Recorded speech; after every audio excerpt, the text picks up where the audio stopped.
शिवाजी महाराज थोर पुरुष होते. आपण दर साल त्यांची जयंती मोठ्या समारंभाने आणि आदराने साजरी करतो. तुम्ही मुले तर त्या दिवशी किती आनंदात असता.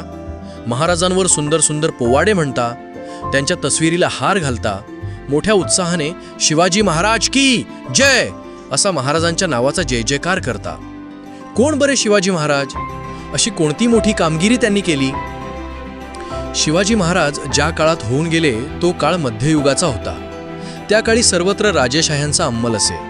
बरेच राजे प्रजेच्या हिताऐवजी आपल्याच चैनविलासात मग्न असत. पण त्या काळातही असे काही राजे होऊन गेले की ज्यांनी प्रजेच्या कल्याणासाठी राज्य केले. उत्तरेतील मुघल सम्राट अकबर, दक्षिणेतील विजयनगरचा सम्राट कृष्णदेवराय हे आपल्या कल्याणकारी राजवटींबद्दल इतिहासात प्रसिद्ध आहेत. शिवाजी महाराजांनी महाराष्ट्रात स्वराज्य निर्माण केले. स्वराज्य म्हणजे स्वतःचे राज्य.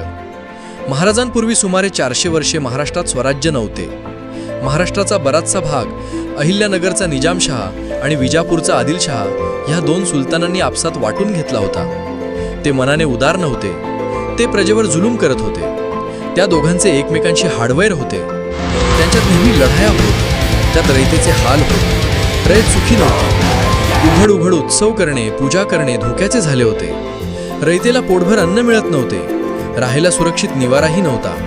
सगळीकडे अन्याय माजला होता. महाराष्ट्रात ठिकठिकाणी देशमुख, देशपांडे इत्यादी वतनदार होते. पण रयतेकडे त्यांचे लक्ष नव्हते. देशावर त्यांचे प्रेम नव्हते. प्रेम होते फक्त वतनावर, जहागिरीवर. वतनासाठी ते एकमेकांशी भांडत, आपापसात लढत. त्यात रयतेचे खूप हाल होत. ह्या साऱ्या गोष्टींमुळे रयत त्रासून गेली होती. सगळीकडे अंधाधुंदी माजली होती. शिवाजी महाराजांनी हे सारे पाहिले. रयतेला सुखी करण्यासाठी स्वराज्य स्थापनेचे पवित्र कार्य त्यांनी हाती घेतले. भांडखोर वतनदारांनी त्यांनी वठणीवर आणले. स्वराज्याच्या कामी त्यांचा उपयोग करून घेतला. तसेच रयतेवर अन्याय करणाऱ्या सत्तांची शिवाजी महाराजांनी झुंज दिली. जुलमी राजवटींचा पराभव केला. न्यायाचे हिंदवी स्वराज्य त्यांनी स्थापन केले. हे स्वराज्य सर्व जाती धर्माच्या लोकांचे होते. स्वराज्यात कोणताही भेदभाव नव्हता. शिवाजी महाराजांनी स्वराज्यात हिंदू मुसलमान असा कोणताच भेदभाव केला नाही. सर्व धर्मातील साधू संतांचा त्यांनी सन्मान केला. अशी ही महाराजांची थोर कामगिरी पाहिली की आपल्याला प्रेरणा मिळते, स्फूर्ती मिळते.